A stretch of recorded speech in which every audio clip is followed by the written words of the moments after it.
Okay, hello, POLSCI004. Want to get some more videos out to you guys on the second half of the class, what we'll be covering. So you had some discussion boards on World War I, World War II, Cold War.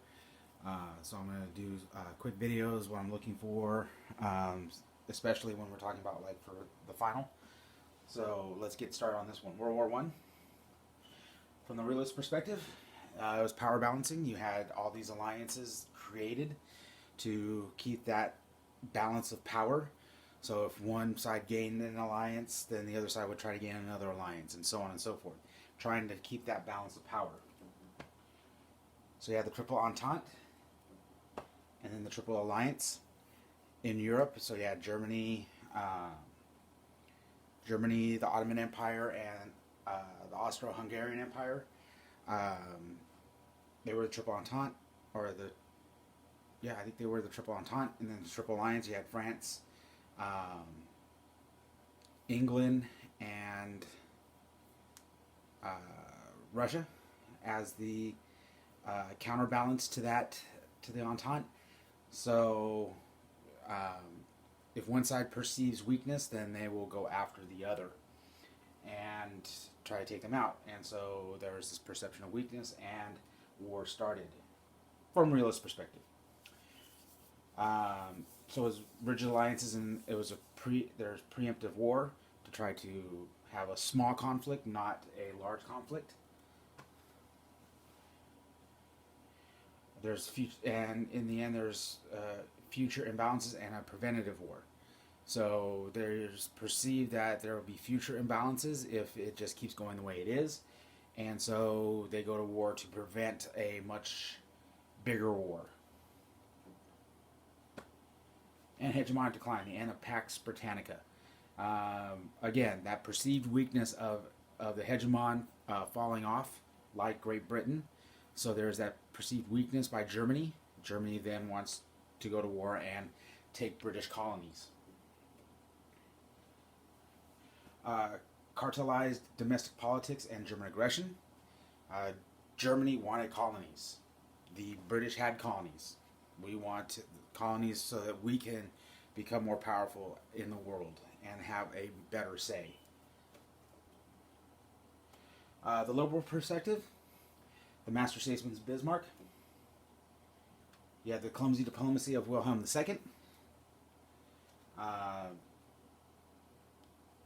Different blunders where Germany didn't really take colonies. They tried to overpower Britain, France, and just couldn't really do it from diplomatically, because of German economics, trying to take out British colonies or French colonies. There was misperceptions in mobilization plans, sending your troops into certain areas. Why were troops being sent to these certain areas? That gives you misperceptions. Well, they may be ready to attack this area. And so then there's buildup on both sides. So the last move becomes World War I. There are also weak domestic institutions. Governments could not stop the move toward all-out war, just because falling into that nationalistic perspective, we are stronger, we are mightier, even though they may not be. But those institutions, like the Chancellor, can help a system fall apart. Trade and the Hague conferences. Of course, Britain had an unfair advantage in trade because they had colonies and they were able to take natural resources. That is what Britain wanted. They wanted those natural resources for themselves. So they will go out and fight for it. Even though the British had the power, or they had the colonies and they had the trade, it was seen that they were on the decline. All right, the world systems perspective. How do the world systems theorists see it? You'll come up. Instead of coming up with your own explanations, we'll go with world systems perspective. I'm just teaching this face to face. From the world systems perspective, the exploitation. Colonies were to be exploited. So you have one power that is falling, and you have another power that sees them falling, and they're going to go and take them over. because for world systems perspective, it is a way to exploit the colonies. The whole reason for the war is to exploit exploit the colonies. What I have for World War One from you, that's from the students. That's from my old class. Let's see, what else do I have?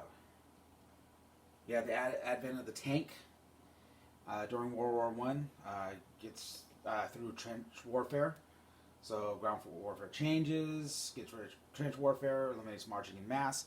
Napoleonic tactics are no longer used.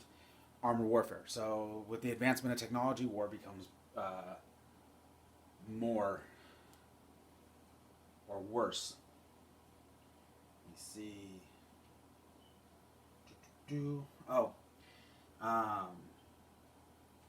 French executed 57 soldiers for desertion. Largest execution in history. Either march to the front or die, or we will kill you. World War One again in the early stages, trench warfare. You are asked to go forward and take a trench, but with the advent of the machine gun, very hard to do. You can mow people down within seconds. So as a soldier on the front, you had a choice: either you go take that trench, or we will shoot you. And that, as you know or can tell, that becomes a problem. You really had, during World War One, both armies, the German army, the Triple Entente army versus the Triple Alliance army, fighting for inches or feet, not miles of land.